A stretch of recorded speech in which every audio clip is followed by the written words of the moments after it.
Boa tarde a todos e todas. Vamos iniciar agora um bate-papo, né? Bom, gente, vou passar algumas informações, né, para aqueles que estão participando aqui na sala e também aqueles que estão acompanhando na live no Facebook, tá? Bom, gente, então, bem-vindo a todos, né, bem-vindos e bem-vindas. Essa atividade, né, o bate-papo astronômico, é uma atividade que vai ser realizada, né, está sendo realizada neste mês de maio e também no mês de junho, né, e talvez a gente está verificando a programação, pode ser que na primeira semana de julho também a gente tenha a atividade, né. A ideia é que a gente tenha rodas de conversa mesmo, de bate-papo, para tratar de temas relacionados à astronomia, tá? Essa atividade ela é organizada pelo Grupo de Astronomia da UFSCar e pelo Observatório Astronômico da UFSCar. É uma atividade que a gente pensou em desenvolver nesse formato online, né, em função também das dificuldades que a gente tem de desenvolver as atividades no período atual de pandemia, no espaço do próprio Observatório Astronômico, nas atividades presenciais. Então, a gente pensou e colocou em ação, né, essa atividade, né, nesse formato. Bom, a primeira participação que a gente tem, né, a primeira temática, né, a gente vai tratar, então, né, da questão da observação do céu, né, dos olhos e telescópios, né, então discutir um pouco a observação do céu a olho nu e a observação do céu com instrumentos ópticos, no caso, os telescópios, né, e para isso a gente tem a participação do professor mestre Vitor Lira, que é membro do grupo de astronomia da UFSCar, né, ele é formado em física, é mestre em educação. No mestrado dele, ele realizou uma pesquisa sobre práticas educacionais com o uso do telescópio remoto, né, que é um tipo de telescópio específico que ele vai ter oportunidade também de falar, né, durante essa conversa que a gente vai ter, tá?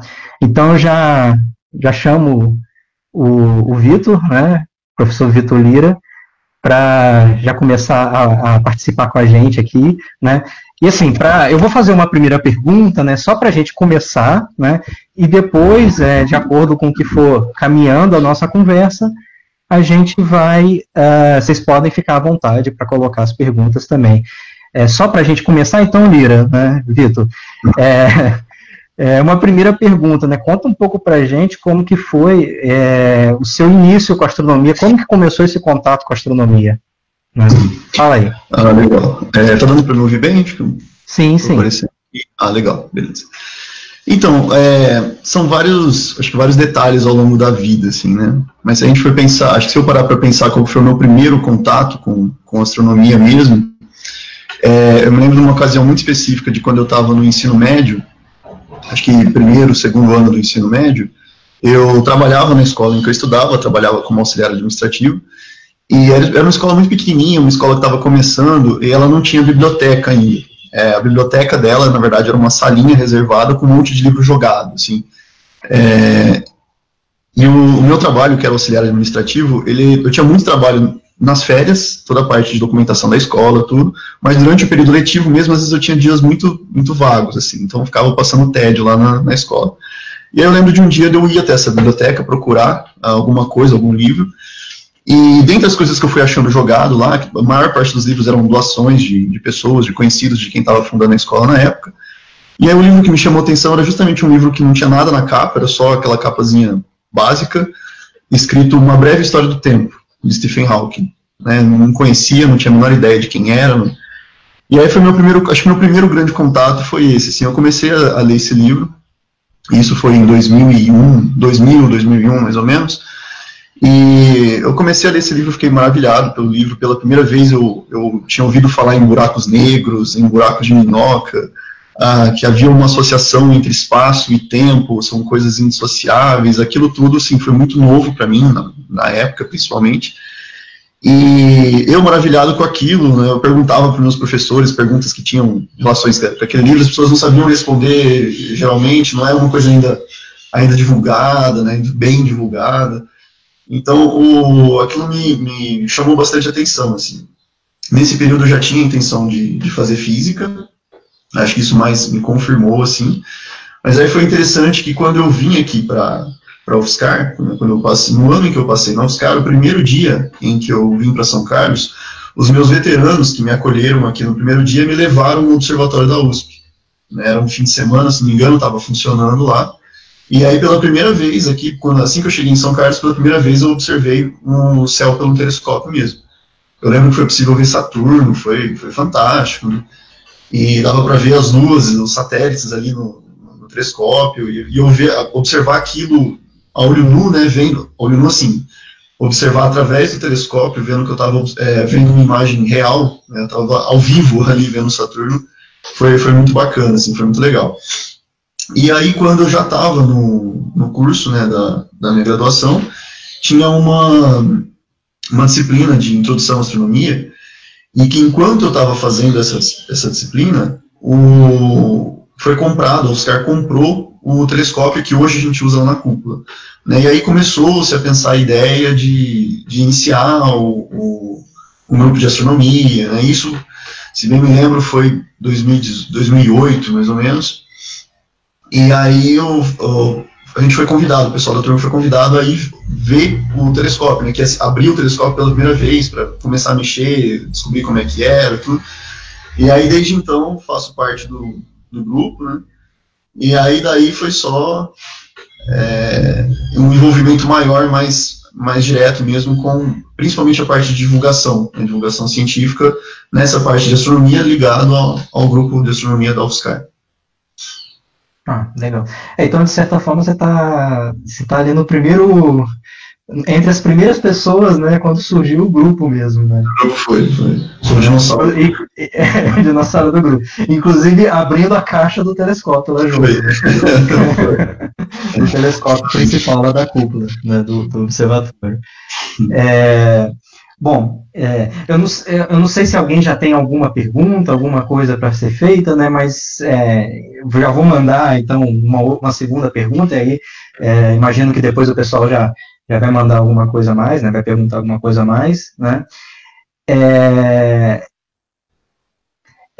Uma pergunta, né,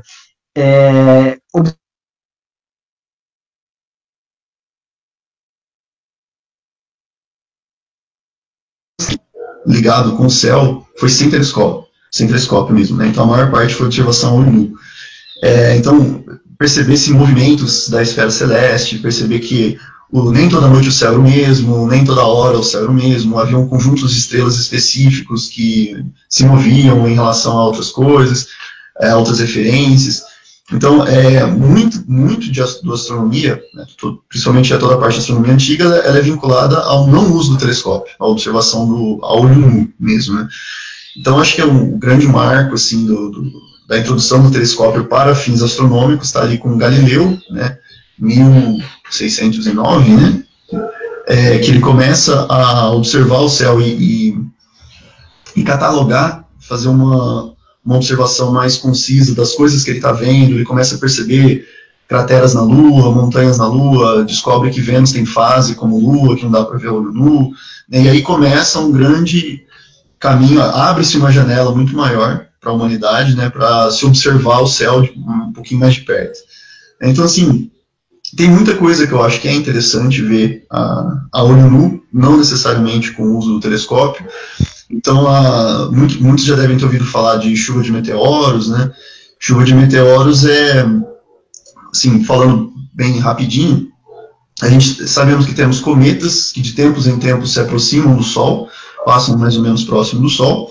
Quando esses cometas passam próximo do Sol, a radiação solar sublima, né? Cometas são basicamente gigantes rochas de gelo sujo, né? Com poeiras e tudo. Então, a proximidade do Sol, a radiação do Sol começa a emitir, começa a empurrar essas poeiras para fora, que formam a cauda num cometa.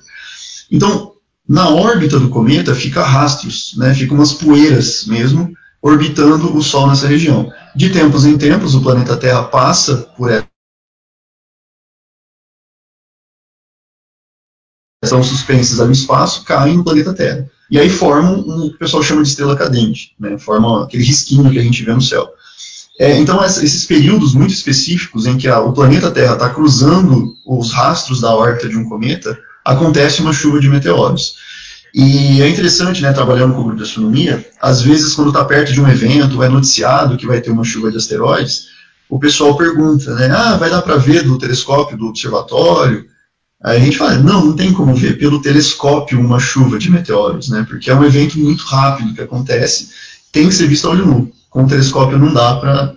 Você até pode ter a sorte de registrar num telescópio com um campo de visão mais amplo, você registrar o risquinho ali e tudo, mas o interessante de ver é a olho nu mesmo, né? Então você lá, durante a noite, geralmente durante a madrugada, sem telescópio, observando o céu, você vai enxergar com uma maior frequência o que o pessoal chama de estrela cadente, né? Que são partículas de poeira entrando na atmosfera uma velocidade tão grande que ele se incinera quase que instantaneamente e a gente consegue ver esse fenômeno, né? Então tem bastante coisa interessante para ver a olho nu, não necessariamente com o telescópio, mesmo constelações, a gente começar a perceber constelações, começar a tentar identificar algumas constelações que são mais fáceis de se observar no céu, isso tem que ser visto a olho nu. Pessoas já me perguntaram assim, dá para ver a constelação tal pelo telescópio? Né? Então, falo, não, a constelação tem uma dimensão grande no céu, é um conjunto aparente de várias estrelas, né, um conjunto a partir de uma perspectiva, você olha no céu e vê. Então o telescópio ele vai pegar um ponto muito pequenininho do céu, você consegue pegar uma região muito específica do céu, muito pequenininha, e naquela região observar um objeto interessante com o telescópio, como por exemplo um aglomerado de estrelas, né? Então próximo ali do Cruzeiro do Sul tem a clássica caixinha de jóias, que a olho nu, quando o céu está muito bom, a gente está muito escuro, pouca poluição luminosa, a gente já está um pouco acostumado com a escuridão, você consegue até ver uma manchinha, assim, quase que invisível a olho nu, e aí quando você aponta um telescópio para aquela manchinha quase invisível, é possível ver um aglomerado de estrelas, com estrelas de várias cores diferentes e tudo. Então acho que isso é interessante, assim, né, coisas que dá para ver a olho nu, como constelações, perceber que existem algumas constelações, de repente perceber que próximo daquela constelação tem uma manchinha ali, o que será que é aquela manchinha? Aí você vai com um telescópio, aponta para aquela região específica e percebe que aquela manchinha ou é uma nebulosa, ou um aglomerado de estrelas. Então acho que isso que é interessante de fazer essa ponte de olho nu e telescópio. É interessante que me recordo agora de uma atividade de extensão que estava sendo feita pela UFSCar em uma escola de São Carlos, né? E foi exatamente isso que você descreveu. Estava um grupo de alunos, né? E aí a gente estava olhando uma manchinha a olho nu, né? E aí a gente falou, vamos apontar para ver o que tem lá, né? E aí era uma animação extrema dos alunos lá que estavam participando, porque eles colocavam o olho no telescópio, tiravam o olho, olhavam para o céu, olho nu. Não pode ser. É isso que eu estou vendo ali.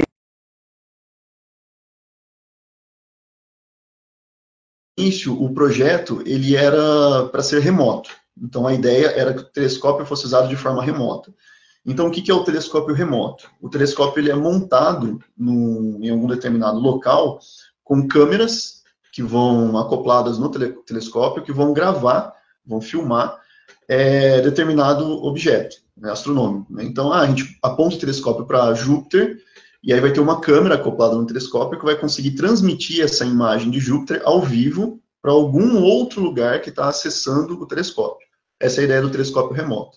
Né? Então, a ideia era a gente ter o telescópio remoto, da cúpula remoto, para que escolas, no futuro, aí, são projetos que a gente ainda está pensando, uma escola queira se inscrever num projeto de astronomia, vamos fazer uma observação astronômica aqui da escola. É possível fazer de forma remota. Então, a escola acessa o telescópio da UFSCar, via internet mesmo, e lá da escola eles conseguem, a partir da montagem do telescópio com a câmera, fazer uma observação astronômica, observar algum astro, ou algum projeto mais específico, como um exemplo que eu dou, que é, na verdade, um exemplo de um outro trabalho de mestrado do pessoal do observatório lá de Valinhos, que eles conseguem fazer a medida de uma estrela variável, por exemplo. Então, você observa uma estrela, a olho nu, ela aparentemente não muda de brilho, mas quando você consegue fazer você transforma aquela foto que você está fazendo da estrela em dados, e faz uma contagem de fluxo de luz ao longo do tempo, você percebe um gráfico que tem uma variação.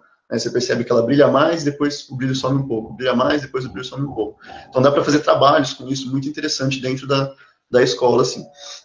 Então isso também é uma atividade que dá para se fazer com o telescópio remoto. Então, quando o telescópio, quando ficou pronto a cúpula da UFSCar, e o telescópio ele foi montado para ser feita observação remota, ele tem uma aparelhagem nele, que é uma câmera que vai ligada no lugar da ocular, então ele vai ter toda uma montagem que fica difícil de ser feita uma observação a olho nu, de ir lá mesmo e observar um objeto através do telescópio diretamente, né, colocando o olho lá no telescópio. Isso acabou frustrando um pouco o público, né, porque o pessoal ia até o observatório, via a cúpula e queria observar pelo telescópio da cúpula. Só que o que a gente costuma fazer, né? Tem o telescópio da cúpula, montado para ser remoto, e outros telescópios muito próximos, de qualidade visual, com o da cúpula, que nós montávamos no terraço, para fazer observações lá no terraço, como antigamente a gente fazia só com o aparelho, né? E o pessoal falava, não, mas eu quero ver pelo da cúpula, porque eles achavam que era muito melhor, pelo fato de estar dentro da cúpula, né? E por mais que a gente explicava, não, mas o que é possível ver pelo telescópio lá é praticamente a mesma coisa que a gente está vendo aqui no terraço com os telescópios que estão montados aqui, né? E isso frustrava um pouco o pessoal. Então é até uma das ideias de se pensar, assim, né? Qual que é o caminho que a gente constrói, numa perspectiva pedagógica, para colocar para os alunos, como que a gente sai de uma observação a olho nu, passa por uma observação com alguns instrumentos de telescópios mais comuns, até chegar num telescópio de observação remota, né? Quais as vantagens da observação ser remota, quais as vantagens de ter uma câmera ligada, ao invés de você olhar com o olho nu, e por aí vai. Então, não sei se eu estou fugindo muito da pergunta, mas me lembrou essa relação quando a gente formou o grupo de astronomia, né? Durante os primeiros anos iniciais, a gente fazia eventos com o telescópio que hoje está na cúpula, só que observando diretamente por ele, de forma não remota. A gente montava o telescópio em algum lugar, as pessoas observavam por ele, e hoje, com o telescópio montado lá no observatório, ele fica na cúpula com uma aparelhagem feita para ser feito remoto, né, feita para ser observado de forma remota, mais alguns outros instrumentos que a gente foi adquirindo de compras de projetos que a gente conseguiu. Alguns telescópios foram emprestados para a gente, então um telescópio muito bacana que a gente usa lá, que é emprestado mesmo, que a gente sempre monta ele. Acho que basicamente foram doações, empréstimo mesmo, tem um pessoal que deixou com a gente um telescópio para a gente ser usado, e para a gente usar lá no observatório, e alguns projetos que a gente conseguiu, principalmente em 2009, que foi o Ano Internacional da Astronomia, a gente conseguiu alguns projetos para compra de alguns instrumentos mesmo para o observatório astronômico lá. Então, os instrumentos que a gente tem nesse período veio desses projetos, né? E o telescópio, de fato, que está na cúpula para observação remota, que não dá para ser feito observação direta por ele por lá. Não sei se eu respondi. Sim, acho que sim. Chegando perguntas aqui também, alguns comentários no chat, né? Eu vou ler aqui a pergunta do Ângelo. Deixa eu ver aqui. Tá, o Ângelo ele faz uma pergunta que é a seguinte, né? Qual formatação de telescópio, né, que eu posso utilizar para conseguir observar o céu? Né, para iniciar na observação do céu. Que telescópio seria bom para começar? Então, essa é uma conversa complicada. Depende muito, né? Depende muito do que quer ser feito. Assim, mas, para tentar simplificar a história, eu diria que quem está iniciando tem que pensar em duas coisas. Assim. O que você pretende no começo? Só observar alguns objetos no céu? Ou se há uma intenção de partir para astrofotografia, amadora mesmo. Ter uma câmerazinha, colocar uma câmerazinha no telescópio para fazer foto de algum objeto, né? Por quê? Isso vai influenciar muito no custo inicial que o telescópio vai ter. Basicamente assim, um telescópio que ele vai ter, o telescópio ele vai ter uma montagem ótica, né, o tubo óptico, pode ser um refrator, que é com lentes, pode ser um refletor, que é com espelhos, O mais comum e mais barato hoje é o refletor com espelhos, e ele vai ter uma montagem também. Então, um telescópio que você pode ponderar assim, eu não quero uma montagem muito boa, mas eu quero que o tubo óptico seja bom, ele vai ter um preço. Se eu quero que o tubo óptico não seja tão bom assim, mas eu quero uma montagem muito boa para conseguir fazer o acompanhamento do céu, ele vai ter um preço também. Se você quer um tubo muito bom com uma montagem muito boa, aí fica muito caro. Aí a coisa começa a ficar mais profissional e foge desse inicial, né? Quero começar a observar o céu com telescópio, foge um pouco disso. Então, assim, sugestões que eu dou. Eu mesmo tenho um telescópio que é chamado Dobsoniano. Então, Dobsoniano é o tipo de montagem no telescópio. É um telescópio que parece um canhãozinho, né? É uma montagem muito barata e muito simples. E a Dobsoniana, ela não costuma ter o que a gente chama de acompanhamento. Então, imagina o seguinte, quando a gente aponta um telescópio para o céu, a gente está pegando uma região muito pequenininha do céu, porque o telescópio vai ampliar muitas vezes essa região. Então, a gente está pegando uma região muito pequenininha no céu, e o céu se move. Com o passar das horas, a cúpula celeste está se movendo. Então, observando a olho nu, a gente não percebe esse movimento na hora. A gente percebe assim, se olha o céu umas 8 horas da noite, ele está com uma certa configuração. Se você olhar para o mesmo céu, no mesmo lugar, lá pelas 9 horas da noite, ele vai ter mudado, né? Ele vai ter mexido um pouco. Então, aí a gente percebe. Mas observando diretamente, não dá para ver esse movimento acontecer. No telescópio, quando a gente dá uma ampliação muito grande, 150, 200 vezes de ampliação, você percebe na hora. Você olha, quando você aponta um telescópio para Júpiter, por exemplo, coloca 150 vezes de aumento, se você ficar olhando para Júpiter, você vai ver Júpiter se movendo. Porque, na verdade, você está dando um zoom na esfera celeste e agora você consegue perceber esse movimento. Né? Então, um telescópio que não tem um acompanhamento é um telescópio que fica parado no chão. Ele não vai seguir o astro no céu. Um telescópio com uma montagem que faça o acompanhamento, aí tem tipos de montagem diferente, tudo a gente pode até tentar discutir numa outra oportunidade, ele vai ter um sistema motorizado que vai acompanhar esse astro no céu. Então, uma montagem que faz isso, de forma boa, ela vai ser um pouco cara. Uma montagem simples, como a Dobsoniana, que não tem nada disso, é só uma plataforma de madeira que vai apoiar o telescópio, já é muito mais barato. E aí você consegue compensar isso pegando um telescópio com uma abertura um pouco maior. Um telescópio que tenha o espelho primário dele, que seja um pouco maior mesmo, tem um tamanho razoável, para que você consiga usar ele num ambiente de bastante poluição luminosa. Então, por exemplo, eu quero fazer observações dentro da cidade. Você precisa ter um telescópio com um tamanho de espelho um pouco razoável para que ele consiga dar nitidez para um objeto que você está observando. Um telescópio muito pequenininho, você precisa ter, para ter as mesmas condições, você precisa ter um céu muito bom. Então, você precisa estar numa fazenda, pelo menos, né? Longe da cidade, longe de poluição luminosa, já fica um pouco melhor para ser feita a observação. Então, qual que é o modelo de telescópio para eu começar? Minha sugestão, assim, se não é para uso de... acho que eu não deixei uma coisa clara.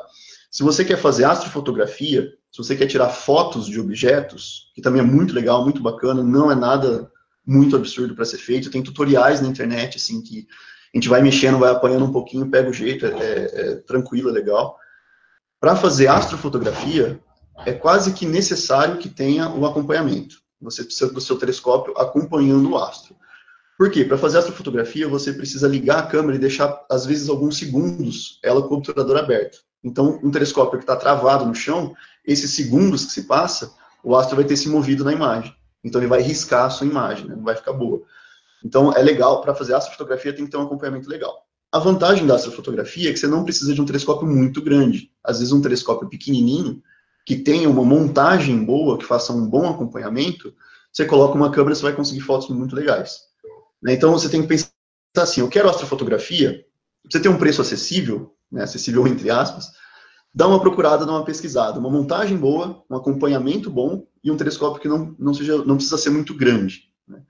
Eu não quero necessariamente astrofotografia, eu quero fazer eventos como, por exemplo, a gente fazia, que era montar o telescópio na rua e as pessoas estão observando um determinado astro, ou mesmo a Lua, um planeta, um aglomerado.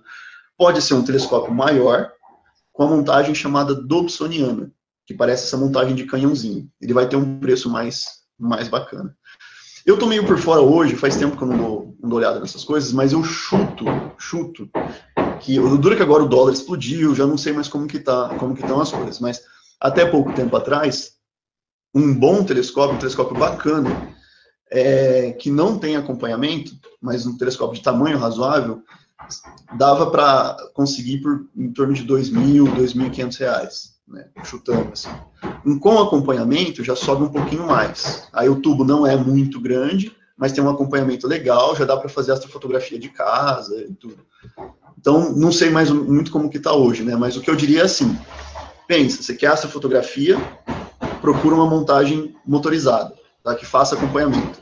Não quer astrofotografia, procura um Dobsoniano, que tem uma montagem bacana, fácil de usar, e você consegue um preço melhor, conseguindo um preço melhor, você consegue um tubo um pouco maior, que vai ter mais nitidez um pouco na imagem que você está observando de forma direta ali pelo telescópio.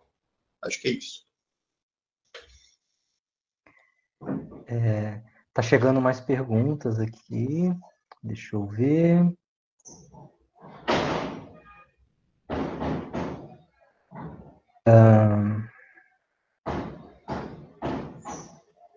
Bom, eu vou mandar uma pergunta, né? E aí depois eu vou para as perguntas que chegaram aqui.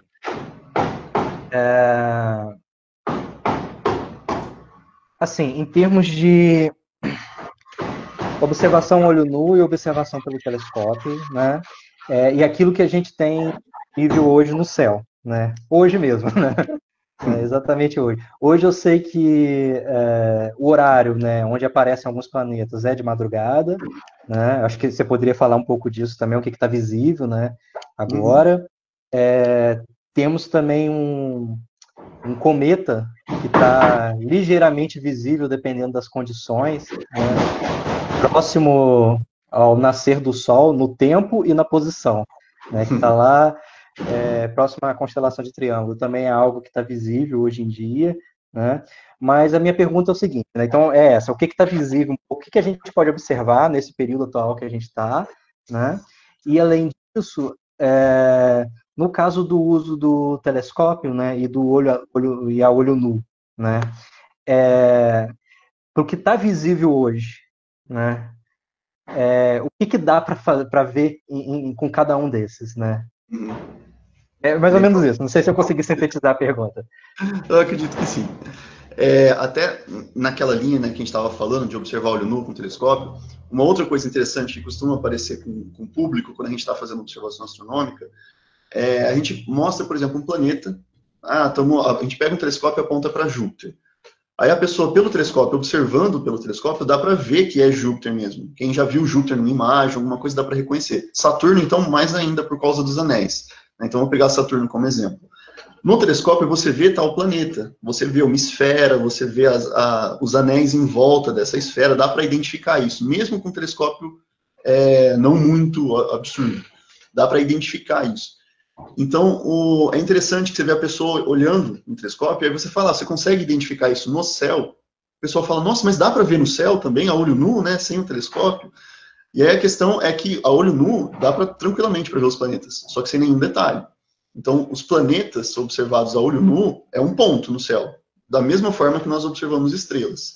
Né? E isso, para os antigos, eles não diferenciavam o que era um planeta. Então, imagina, antes de se ter telescópio, quando se observava no céu e percebia que havia alguns pontinhos no céu, percebia-se que algum desses pontinhos se movia em relação aos outros. E aí os antigos chamavam isso de estrelas errantes, estrelas que caminhavam. Então, para eles eram estrelas, só que andavam na esfera celeste. Então, sequer se tinha a concepção de que nós habitávamos um planeta, né, que nós éramos uma daquelas coisinhas que estavam lá no céu andando. É com um telescópio que é apontado para ela, ampliando aquele pontinho brilhante no céu, que a gente percebe detalhes. A gente percebe que, na verdade, aquele pontinho brilhante é uma esfera, tem atmosfera, né, no caso do Saturno tem os anéis, tem luas que estão girando lá em volta. Então, isso que é interessante, isso que a observação com o telescópio trouxe, né, dá toda uma mudança de visão de mundo, essa observação. Já hoje, né, como você perguntou, eu vou até tentar usar de um recurso aqui, tem um softwarezinho muito bacana, um software livre, acho que quem brinca com astronomia já deve ter se deparado com ele, que chama Stellarium. Eu vou abrir ele aqui, compartilhar a tela, e aí eu já aproveito para comentar sobre ele e sobre o que está sendo possível observar. Deixa eu colocar aqui.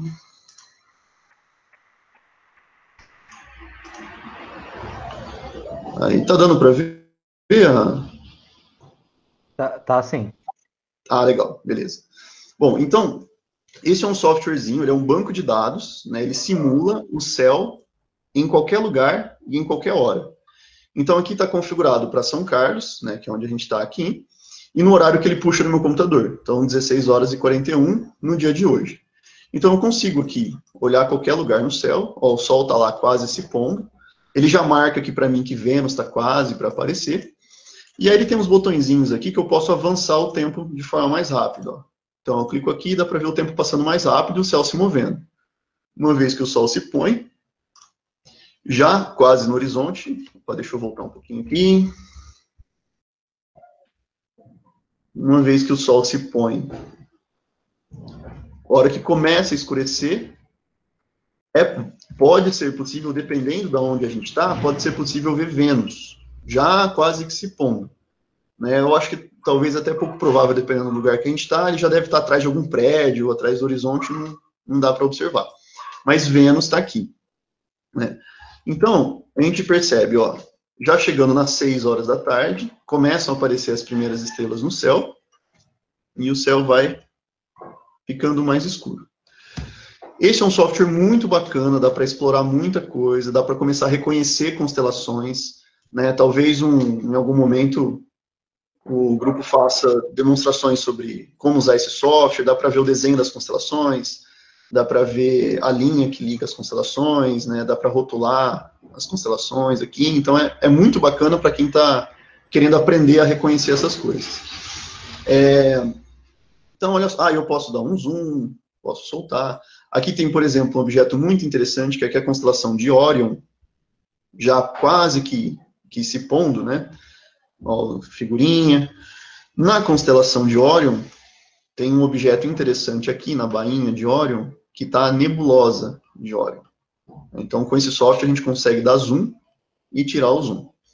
É claro que aqui é um banco de dados, então o que a gente está vendo aqui foi feito através de fotos, de telescópios espaciais, isso aqui a gente nunca vai conseguir ver a olho nu. Né? Acho que daria uma outra conversa só para a gente discutir um pouco disso. Mas aí o que é possível ser observado no céu, só para especificar uma outra coisa interessante também, ó, aqui a gente pode ver um pedaço da Via Láctea. Né? No céu de São Carlos, durante a noite, ele não vai estar tão bonito assim, por conta da poluição luminosa. E esse software, ele simula também a poluição luminosa local. Então, ó, o céu noturno em São Carlos vai estar muito mais parecido com isso.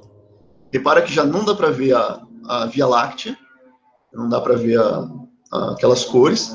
O número de pontos diminuiu drasticamente, né? Então a gente só consegue ver os astros muito mais brilhantes, mas esse aqui é o céu mais ou menos que a gente vai conseguir ver em São Carlos.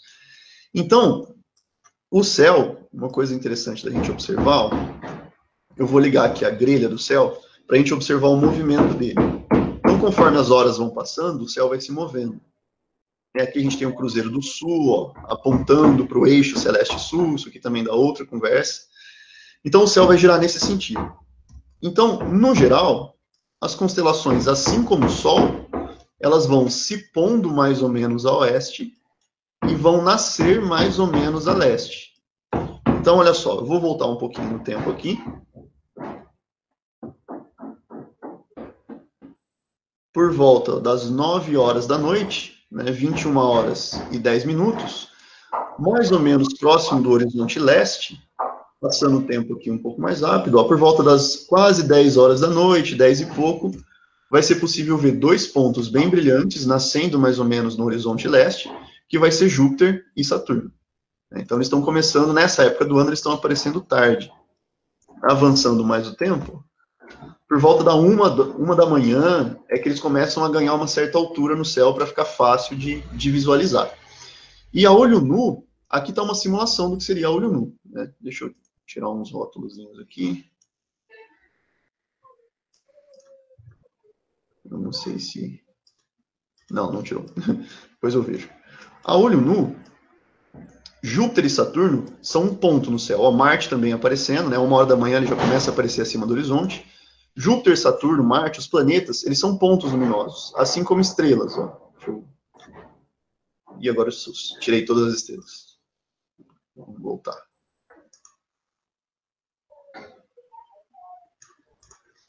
Aqui. Júpiter e Saturno aparecem como pontos. Né? Aqui nós temos uma estrela, que é Vega, e aqui a gente tem Saturno, que é o planeta. Então, a olho nu, tanto a estrela Vega quanto Saturno tem o mesmo visual. Né? Mas num telescópio, simulando um telescópio, se eu apontar para Saturno, já vou ter uma aproximação maior. Se eu dar algum zoom, isso aqui é um software, né? Então eu tenho uma simulação. Dependendo do zoom, começa a aparecer o visual do planeta. Né? Aqui é uma foto, a gente tem que levar tudo isso em consideração, mas num telescópiozinho, mais ou menos, já é possível ver algo desse tipo. Com essa visão aqui, né? Deixa eu ver. Não, ele não deixa eu fazer isso. Um telescópio razoável. Um telescópio que não muito bom, a gente vai ver algo desse tipo, já dá para ver os anéis. Um bom telescópio já começa a ter uma visualização mais ou menos dessa. Então, observar Saturno por telescópio, dá para ver os detalhes, dá para ver que tem os anéis, dá para ver a grande divisão de Cassini, né, dá um zoom aqui. Essa falha nos anéis aqui, dá para observar com um bom telescópio, dependendo das condições. E a olho nu, a gente vai observar só como um pontinho no céu. Então, se alguém tem um telescópio em casa, ou mesmo um binóculo, às vezes é interessante de observar, usando esse software, ele ajuda bastante a gente a identificar. Você coloca o lugar que você está na Terra, a cidade em que você está, o horário em que você quer, e ele vai aparecer o céu. E aí você pode ir buscando. Né? Ah, Júpiter está aqui, então está mais ou menos no horizonte leste. Você dá uma olhadinha no céu, você vê mais ou menos como que estão as estrelas e vai tentando comparar e encontra qual que é o objeto. Né? Júpiter vai estar muito brilhante, muito mais brilhante em relação a... um pouco mais brilhante em relação a Saturno, e a gente vai tentando identificar esses objetos no céu. Com um binóculo ou um telescópio, tenta apontar para o objeto e ver até que nível de detalhes é possível observar. Né? Provavelmente com um binóculo, se for um bom binóculo, dá para observar até a presença de luas em Saturno. Dá para observar que em torno do pontinho de Saturno vai ter alguns outros pontinhos que são luas do planeta. Aqui. Então, essa vai ser a grande diferença de ver a olho nu e com um telescópio. Então, nessa época do ano, hoje, pelo menos, para a gente observar planeta, Júpiter, Saturno ou Marte, só durante a madrugada. Né? Pelo menos depois das 10 da noite, começa a aparecer Júpiter acima do horizonte, bem baixinho no horizonte, ó, 10, 11 horas da noite vai dar para observar Júpiter e Saturno no céu.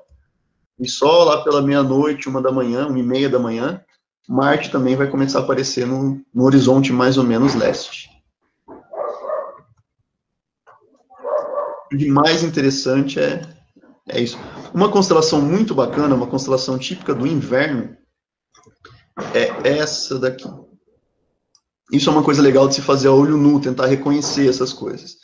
Então, tem uma estrela, vamos pegar um horário mais acessível. Vamos colocar aqui,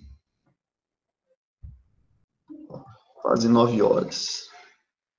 Mais ou menos no horizonte, deixa eu ver, mais ou menos no horizonte leste, lá pelas 9 horas da noite, é possível procurar um conjunto de estrelas que ele é fácil de identificar por conta dessas três aqui, ó. Ele vai estar bem grande no céu, tá? Está bem grandão no céu. E essas três, a do meio, ela é mais brilhante e ela tem uma coloração mais avermelhada. É uma característica para localizar facilmente. Essa constelação, essa estrela é Antares, aqui, ó. É a estrela mais brilhante da constelação do Escorpião. E Escorpião, olha só, esse conjunto de 3 estrelas forma um corpo de Escorpião. Aqui na frente estão a região das garras, e o que é mais fácil de observar é esse anzol aqui, ó, que forma a cauda. Então, eu não sei se vocês estão vendo o meu mouse na tela, mas ligando os pontinhos dá isso aqui, ó. A representação visual seria essa do Escorpião. Então, para quem nunca reconheceu, um exercício muito interessante de fazer hoje à noite, se o céu estiver limpo, é procurar a constelação do Escorpião. Ela vai estar no céu durante toda a noite. Tá? A noite e a madrugada, conforme as horas vão passando, ela vai ganhando altura no céu, né, vai subindo no céu, e abaixo delas vai aparecer Júpiter, Saturno e mais tarde Marte. Então, isso eu acho que é um exercício bacana aí para quem quer observar o céu a olho nu. Deixa eu voltar aqui.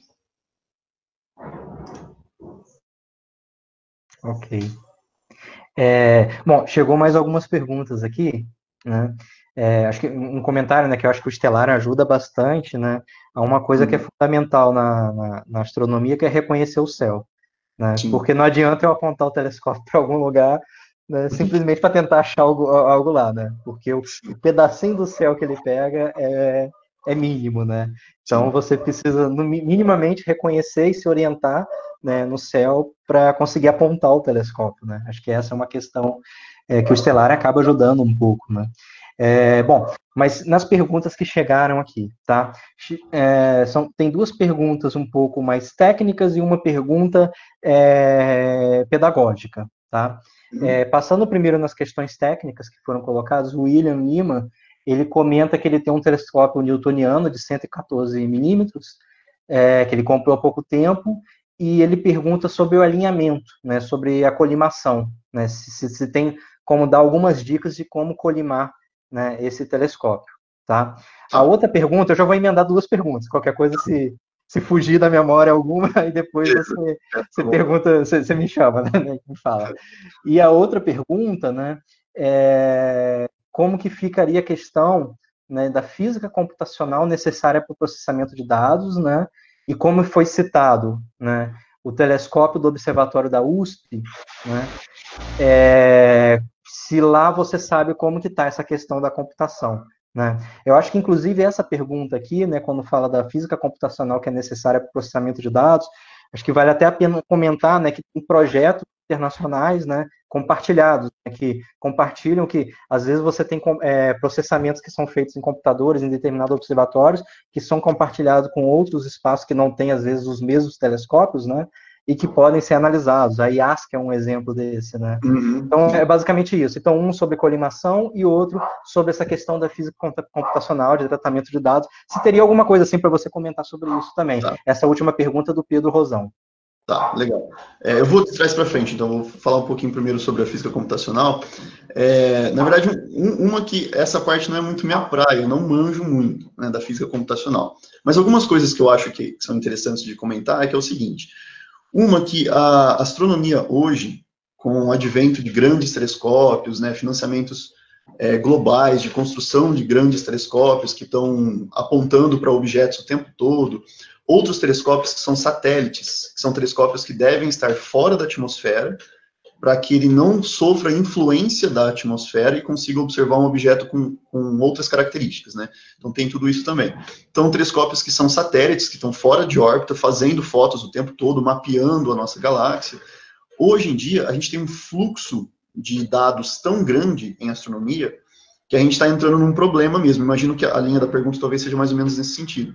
A gente tem um problema que a gente tem tanta informação, a gente tem tanta foto, tantos dados astronômicos, um satélite que está fora da atmosfera, tirando fotos, ele está tirando fotos e medindo muitas características de cada coisa que ele está observando. Então ele pega uma única estrela, ele vai medir magnitude, ele vai medir diferença de brilho, se essa estrela está se movimentando ou não, qual que é o movimento aparente, enfim, tem várias medidas de um único objeto que ele pega. Então a gente tem um fluxo tão grande de dados que não existem astrônomos, não existem pessoas no mundo suficiente para conseguir tratar desses dados, né, para conseguir pegar esses dados e extrair informações disso, fazer pesquisa mesmo.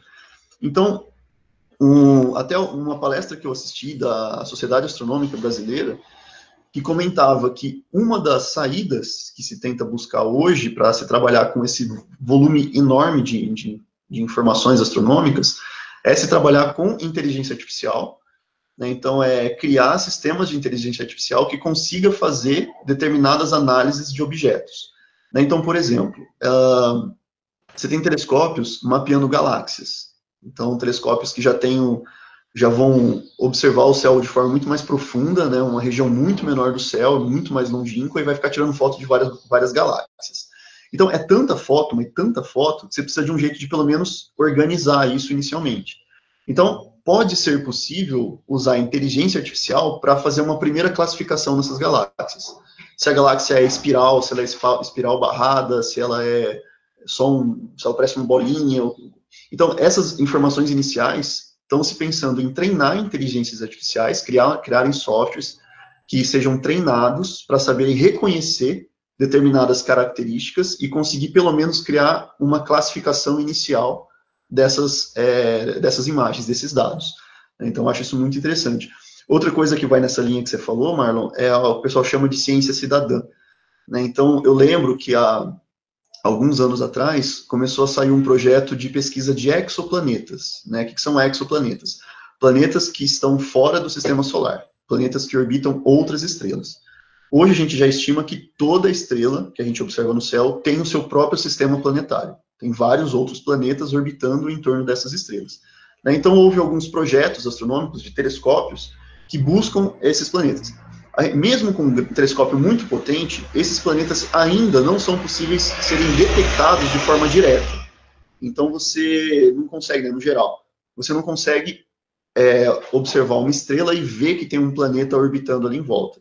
O que a gente faz é uma detecção de forma indireta. Então você observa existem várias formas, mas a mais usada é que você observa a estrela e fica prestando atenção no brilho dela. Se o brilho dela abaixa um pouquinho durante um período de tempo, e isso fica se repetindo, a cada 2 anos, o brilho dessa estrela abaixa exatamente o mesmo tanto. Quer dizer que um planeta passou na frente e cobriu um pouquinho da luz dela, e dá essa queda de luminosidade num gráfico que a gente monta. Então essa é uma forma indireta, falando bem basicão, essa é uma forma indireta de detectar que tem um planeta orbitando naquela estrela. Então, os satélites que fizeram essa análise tinham tantos planetas, mas tantos planetas que haviam gráficos com essas curvas que não tinha astrônomo suficiente para começar a analisar esses dados. Então, o que eles fizeram? Criaram um programinha de computador que joga os gráficos de várias dessas estrelas online.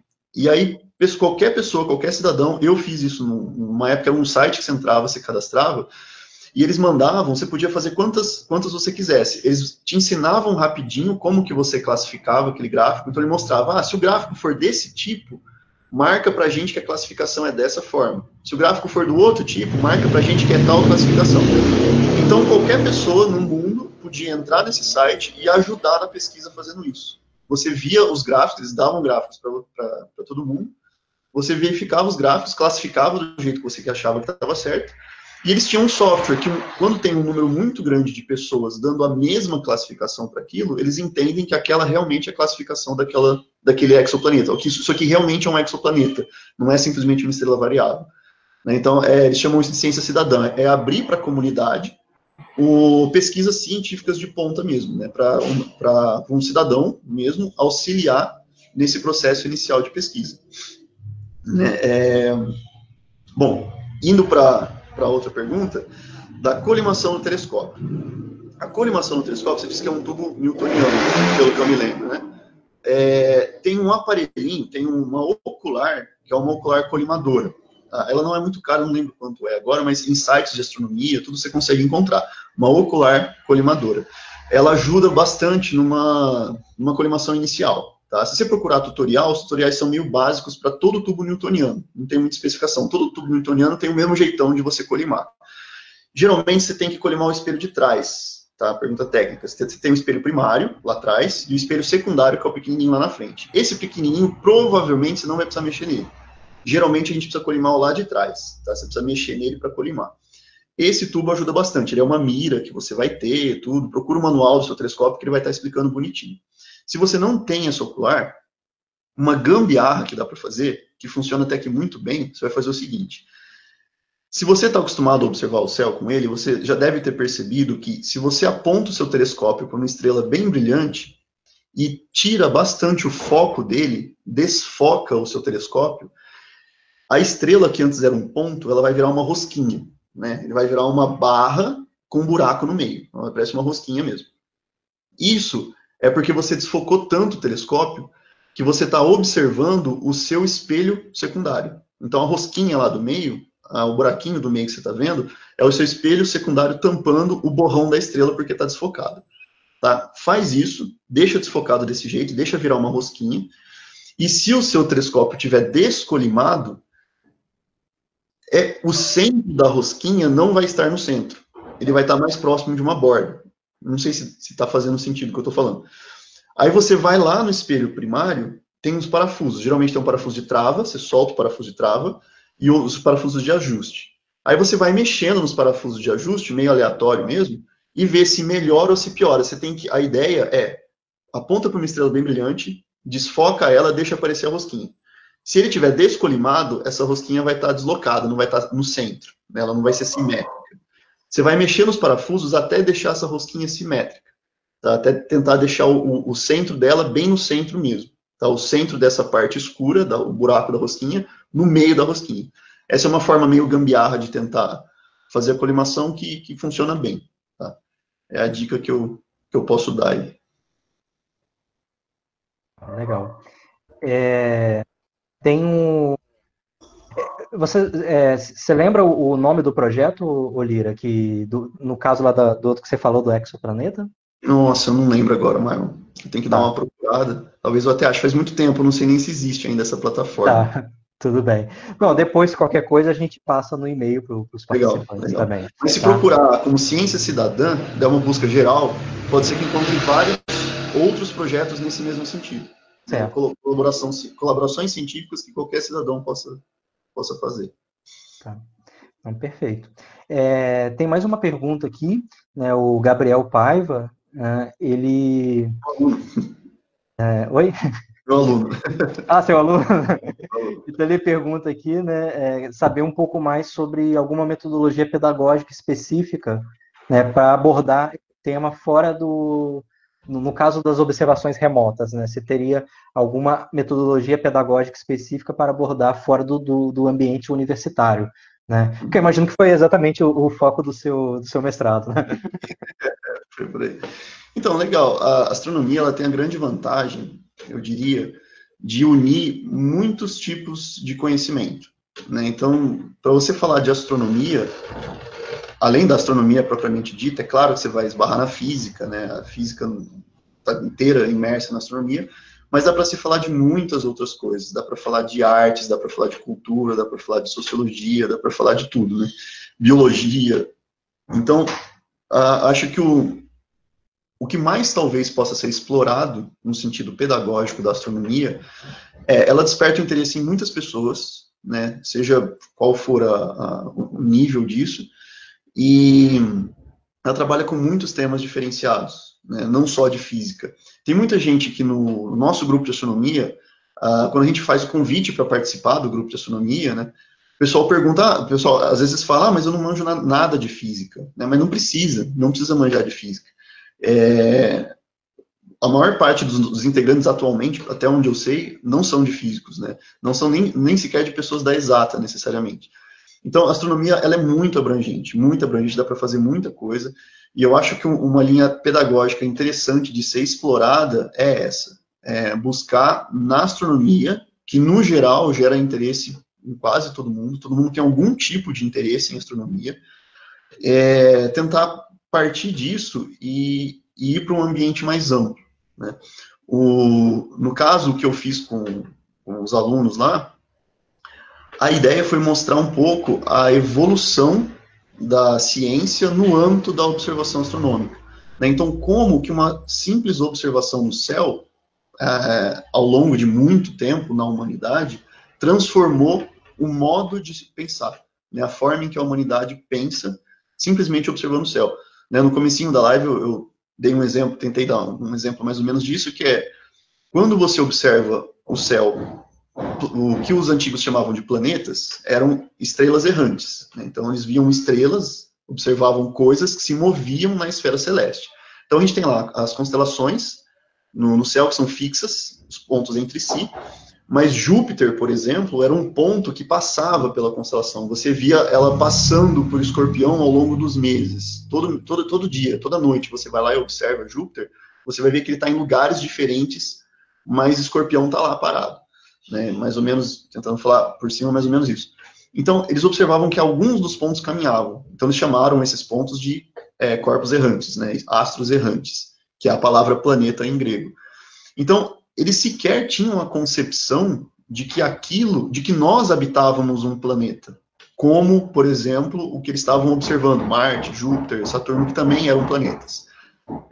E quando Galileu começa a fazer algumas observações mais específicas com o telescópio, e percebe que não são simplesmente pontos iguais às estrelas, são coisas realmente diferentes, estão orbitando o Sol, que é a nossa estrela, a concepção de planeta muda. E a percepção de que nós estamos habitando um dos planetas que giram em torno da nossa estrela, que é o Sol, isso muda toda uma visão de mundo, né, uma forma de se entender o mundo. Então isso eu acho muito interessante. E foi mais ou menos essa linha que eu tentei desenvolver com eles, né? Então acho que isso é uma das coisas que eu gosto muito de explorar nessa questão pedagógica no uso da astronomia. Ah, legal. Deixa eu ver aqui. Perguntas mais que chegaram. Tá, tem uma pergunta aqui. A gente já está quase fechando. Na verdade, a gente já avançou um pouco no nosso horário programado, né? Então a gente vai abrir vai possibilitar essa pergunta que já chegou, e aí a gente permite mais uma para fechar, né? A pergunta que chegou é sobre os relatos recentes que estão tendo, né? Em alguns estados, sobre barulhos no céu, né? Como se fossem motores ligados, né? Luzes estranhas, né? Que aparecem no céu, né? Uma dessas luzes são aquelas várias em sequência, né? Que vão caminhando, né? Imagino, né? Que é disso que a pergunta também trata, né? O que você poderia falar sobre essas questões? Legal. Então, eu estou um pouco por fora. Eu vi que o pessoal tem até me perguntado, né? O que o pessoal está vendo no céu? Eu estou um pouco por fora do que está acontecendo na mídia nessa relação. Mas no geral, a gente costuma falar o seguinte: existe o termo OVNI, né? Objeto voador não identificado. Então a gente tem que pensar bastante nisso. Quando eu olho para o céu e vejo alguma coisa estranha acontecendo, é absolutamente natural classificar como OVNI. Mas OVNI, né, só elencando aqui, OVNI não significa disco voador, significa objeto voador não identificado. Então o pessoal fala, olha, OVNI, de fato é um OVNI, se eu não sei identificar o que aquilo é um OVNI, um objeto voador não identificado. Agora, classificar, claro, eu entendi que a pergunta não foi nesse sentido, mas acho que vale a pena ressaltar, né? Classificar um objeto que você não sabe o que é como um disco voador é complicado, né? Ele é um OVNI, a gente não sabe o que é. E, curiosamente, quando a gente começa a lidar com astronomia, fazer astronomia amadora, a observar o céu com mais afinco, vamos dizer assim, com mais frequência, começa a estudar sobre os fenômenos que acontecem, sobre as coisas que a gente está vendo, a gente deixa de ver OVNI. Porque quando a gente vê um brilho esquisito passando no céu com uma velocidade enorme, alterando o brilho, de repente some, a gente sabe o que é. Então deixa de ser OVNI. Então a gente sabe que é um satélite. Satélites têm essa configuração. Tem uma história muito curiosa de uma das observações que a gente fez, eu não lembro aonde agora, faz muito tempo, mas a gente estava fazendo uma observação solar durante o dia. E ali a gente olhando para o céu o tempo todo, procurando para ver se dava para ver alguma coisa além do Sol, e encontramos um clássico objeto cilíndrico, metálico, vagando no céu de uma forma totalmente estranha. E aí ficou aquilo, né? O que é? E o negócio vagando no céu. Tudo. Na época eu já tinha alguma habilidade de mexer com o telescópio manual na mão, eu conseguia apontar para o objeto com o telescópio, né? E aí tendo a ampliação do telescópio, tudo. Resumo, era uma bexiga de hélio, dessas que vendem em shopping, do Mickey, sabe? Que ela é transparente. Né? Então alguma criança perdeu alguma bexiga dessa, ela chegou numa altura, ficou vagando ali na altura, e de longe era muito estranho. Era um objeto cilíndrico, super brilhante, né, porque estava pegando o sol bem em cima daquela superfície metálica, vagando de forma totalmente aleatória, né? Às vezes sumia porque como é um cilindro, né, um charuto, às vezes ele virava assim e sumia de vista, porque ele pegava a parte menor, né, da nossa perspectiva e não dava para ver. Aí ele continuava girando, de repente aparecia, que dava o brilho do reflexo do sol. Aí quando a gente apontou o telescópio, deu para ver perfeitamente que era um balão, dava para ver até o desenho que estava no balão, né? Então, muitas dessas coisas que a gente vê no céu que são estranhas porque realmente a gente não está acostumado a ver o tempo todo, né? Recentemente teve o lançamento do Starlink, né, da SpaceX, que foram lançados vários satélites para comunicação. Isso gerou um fenômeno muito bonito no céu. Então, muita gente perguntou o que era, tudo. Não era o lançamento de satélites. Como eles são de órbita baixa, e eles têm que fazer manobras orbitais para entrar na órbita estável. Ele dá várias voltas no planeta até chegar no lugar que ele realmente precisa ficar. E nessas órbitas baixas dava para ver, e passando, e é bonito, passava um atrás do outro, né? Ficava um seguindo atrás do outro. Estrondos, não sei, não imagino o que poderia ser, nunca ouvi, mas tem um fenômeno muito curioso e extremamente raro, que são lightning ball, que o pessoal chama, né? São bolas de relâmpago, que são em condições extremamente específicas da atmosfera, criam, ao invés de ter um relâmpago que sai de um lugar, aquele raio mesmo, forma uma bola de plasma. E essa bola de plasma fica vagando um tempo na atmosfera e depois ela some, ou estoura mesmo, e faz o barulho do relâmpago. São fenômenos conhecidos já, extremamente raros, porque eles precisam de condições muito específicas da atmosfera para serem gerados, mas tem relatos, eu não sei se hoje a gente procurar no YouTube, mas eu já vi vídeos bizarríssimos, assim, o cara andando na pista, viajando de carro na pista, aparece uma bola luminosa do lado dele, vagando, e de repente estoura, né? E é um lightning ball, é um relâmpago, né? Só que são condições extremamente específicas para ser gerado uma entidade dessa, né? Uma coisa dessa. Bom, eu tenho uma pergunta sobre nebulosa, Lira. Posso fazer? Diga lá. Por que são objetos gigantes, né? Tem dezenas, até centenas de anos-luz de comprimento. E por que é um negócio que a gente não consegue enxergar tão bem a olho nu, assim, quanto outros objetos objetos celestes, sendo dada essa magnitude dele? Legal. Vou tentar ser breve aqui. Bom, como você disse, nebulosa é muito grande, é um corpo extremamente grande. Então, é uma região de gás, e esse gás ele está ionizado muito por conta das estrelas que estão próximas, brilhando, né? Então, a radiação das estrelas próximas gera uma certa luminescência nesse gás, né? Excita esse gás e faz ele emitir um pouco de luz. A emissão que esse gás tem, geralmente, ele é um tipo de luz que o nosso olho não detecta. O nosso olho não é capaz de detectar. Então, quando você tem uma região muito grande, emitindo um certo tipo de luz, ele começa a entrar no espectro que o nosso olho é capaz de captar. Então, só dando um exemplo para quem não conhece, a gente fala, por exemplo, de luz infravermelha. Poderia até dar um exemplo aqui, mas não tem nada aqui perto para mostrar. Mas vocês podem fazer essa experiência em casa. Pega o controle remoto da televisão, na ponta do controle remoto da televisão tem um LED. Olha para o LED e aperta qualquer botão. A maioria dos controles, você não vai ver nada acendendo, né? Você vai apertar o botão e nada acontece com esse LED. Pode até ligar a televisão, mas você não vê esse LED piscando. Se você pegar o seu celular, abrir a câmera do celular, filma esse LED e aperta um botão, você vai perceber pela câmera do celular que o botão acende. Né? Porque a maior parte dos controles são feitos por infravermelho, por emissão de infravermelho para mandar informação para a TV, para ligar, desligar, trocar de canal. Então, o infravermelho, o nosso olho não detecta, mas uma câmera CCD detecta. Então, o seu celular consegue visualizar o botão, o LED do controle acendendo, mas você olhando diretamente para o controle, você não consegue ver esse botão acendendo, porque o nosso olho não capta infravermelho. Então, o infravermelho é um exemplo, mas tem vários outros tipos de luz que o nosso olho não consegue detectar. Então, quando a gente vê uma foto de uma nebulosa, ela é maravilhosa, como aquela que eu mostrei no Stellarium agora há pouco, a nebulosa de Órion. A gente vê uma coloração roxa, uma coloração enorme, toda uma massa gigantesca ali em volta, colorida. Tudo isso foi feito por instrumentos de câmeras que captam esse tipo de comprimento de onda que o nosso olho não consegue captar. Então, quando a gente olha diretamente pelo telescópio, a gente vê uma manchinha muito mais minguada, né? Uma manchinha bem fraquinha.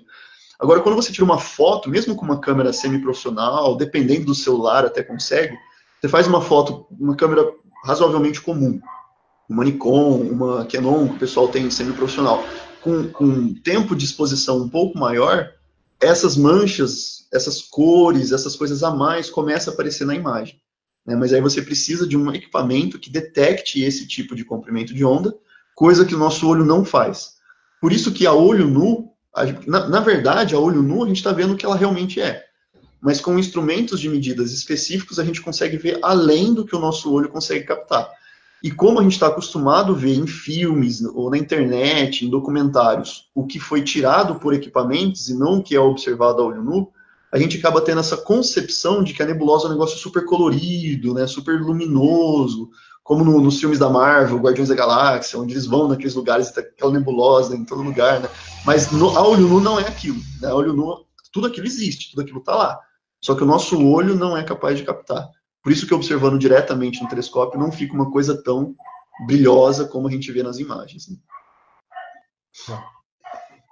Bom, gente, vamos então para a última pergunta, para a gente encerrar, né? A pergunta aí que fechou, aquela pergunta anterior eu não comentei, né? Foi a Ivana que fez, né?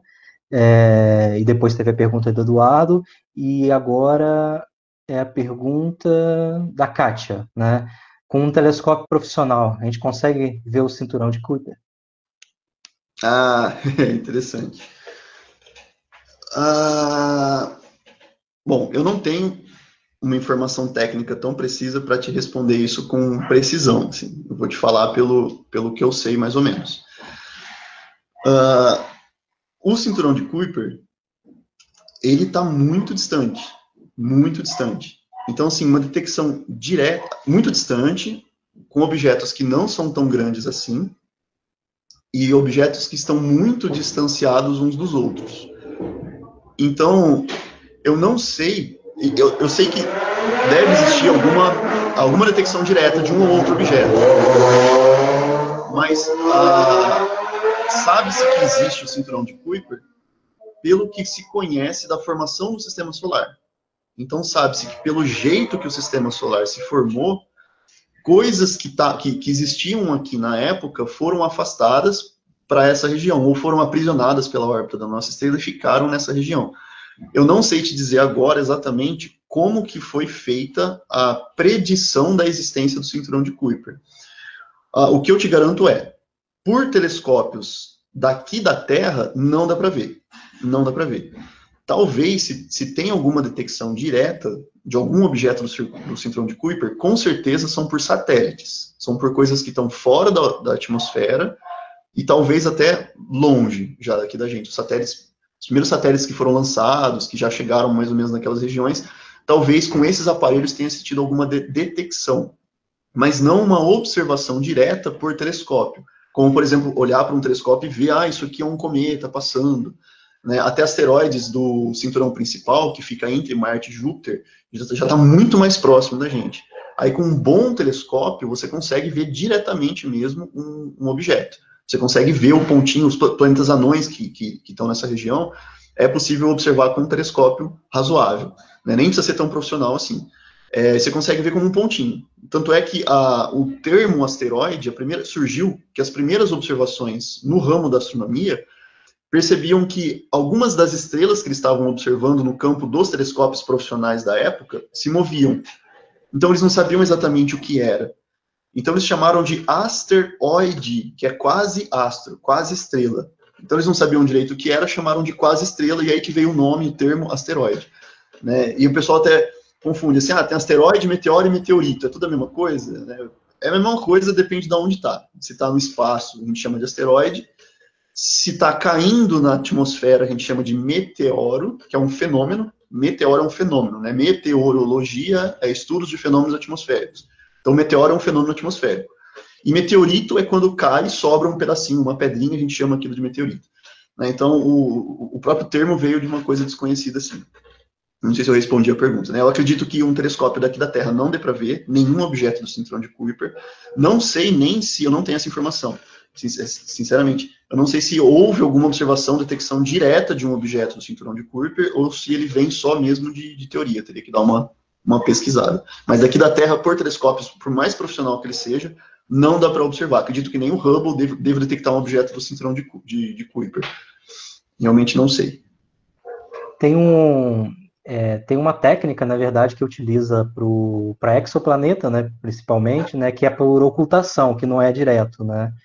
Que é quando você tem ali, na verdade, não é uma ocultação total, é algum objeto que passa, por exemplo, à frente de uma estrela, né, e a partir da variação, né, da luminosidade ali percebida da estrela, você estima algumas coisas, né?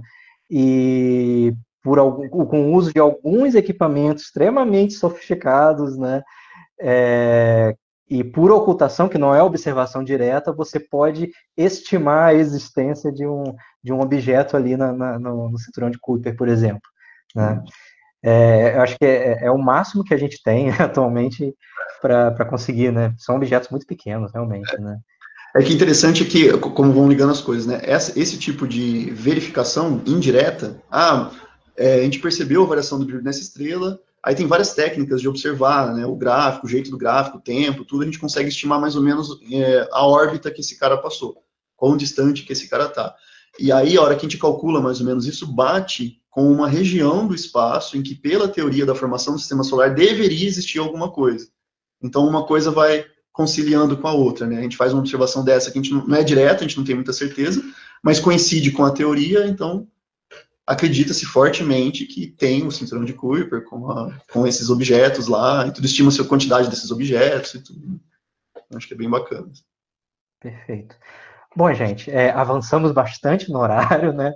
Então a gente vai fechar agora a atividade, né?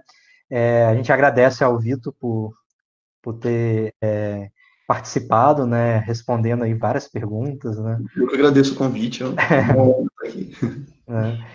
E, bom, e essa é uma atividade, né, que como eu já comentei lá no começo, né, vai ocorrer ao longo deste mês de maio, né, e ocorrerá também no mês de junho, e a gente está vendo a programação se a gente estende ainda até o mês de julho, né.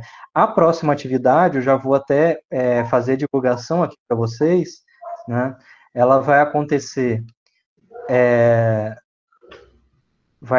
na próxima quinta-feira, tá?